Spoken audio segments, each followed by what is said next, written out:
তিনটি সময় মিথ্যা কথা বলা যায়। নাম্বার ১, আপনার স্ত্রীর সাথে ঝগড়া হয়েছে, আপনার স্ত্রীকে কোনোভাবে আপনি মানাতে পারতেছেন না, ওই সময় আপনি যদি মিথ্যার কৌশল অবলম্বন করেন, মিথ্যা কথার মাধ্যমে আপনি আপনার স্ত্রীকে আপনি মানানোর চেষ্টা করতেছেন, ওই বিষয়ে আপনি মিথ্যা কথা বলতে পারেন। এছাড়া আন্দাজেই আপনি আপনার স্ত্রীকে মিথ্যা কথা বলবেন এরকম বলা যাবে না। অবশ্যই এক্ষেত্রে খেয়াল রাখতে হবে যে আপনার স্বামী স্ত্রীর ভিতরে কোনো বিষয় মনোমালিন্য চলতেছে, ওই বিষয়টা নিয়ে একটুখানি ঘুরিয়ে পিছিয়ে আপনি কথা বলতে পারেন।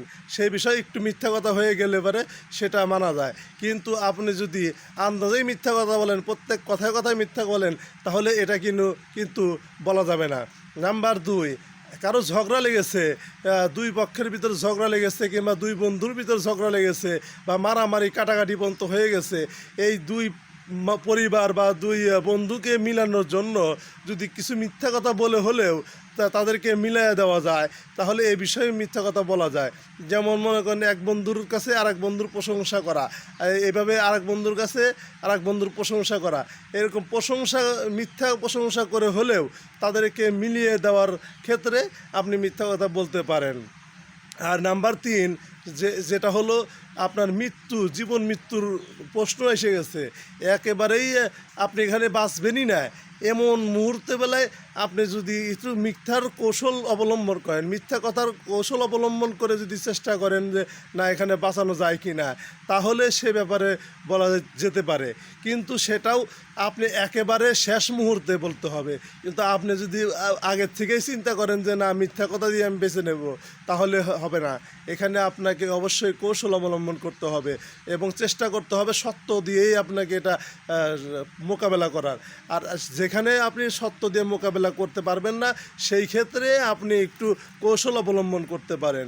আল্লাহ তাআলা আমাদের বোঝার তৌফিক দান করুন এবং ভালো ভালো কাজগুলো করার তৌফিক দান করুন, এবং এমন কোনো কাজ যেন আমাদের দ্বারা না হয়ে যায় যেটা ইসলাম বিপরীতে চলে যায়, ইসলামের বিপক্ষে চলে যায়, ইসলাম বিরোধী কাজ হয়ে যায়, এগুলো কাজ যেন আমাদের দ্বারা না হয়ে যায়। আমরা সর্বদাই চেষ্টা করব ইসলামের পক্ষে কাজ করার জন্য, এবং ইসলামের বিরুদ্ধে যেন আমাদের আচরণ না হয়ে যায়, এবং ইসলামের পক্ষে যারা আছে তাদের সাথী হওয়ার চেষ্টা করব, এবং যারা ইসলামের পক্ষে কাজ করে তাদের সাহায্য সহযোগিতা করার চেষ্টা করব। আল্লাহ রাব্বুল আলামিন আমাদেরকে সেই সাহায্য সহযোগিতা করার মতো মন মানসিকতা তৈরি করে দিন, আমিন। আল্লাহ রাব্বুল আলামিন আমাদেরকে সকল ক্ষেত্রে আল্লাহ তাআলা যেন তার পথে চলার তৌফিক দান করেন, এবং ইহদিনাস সিরাতাল মুস্তাকিম, আল্লাহ রাব্বুল আলামিন যে সহজ সরল পথ আমাদের জন্য দান করেছেন, সেই সহজ সরল পথে যেন আমরা চলতে পারি, এবং ইহদিনাস সিরাতাল মুস্তাকিমের পথ অনুসরণ করে আমরা জান্নাতি মানুষ সেই জান্নাতে যেন প্রবেশ করতে পারি।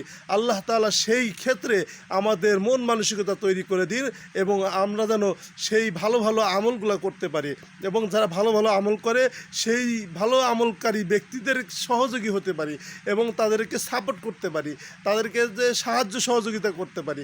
আল্লাহ রাব্বুল আলামিন আমাদের তৌফিক দান করুন, আমিন। আসসালামু আলাইকুম ওয়া রাহমাতুল্লাহি ওয়া বারাকাতুহু।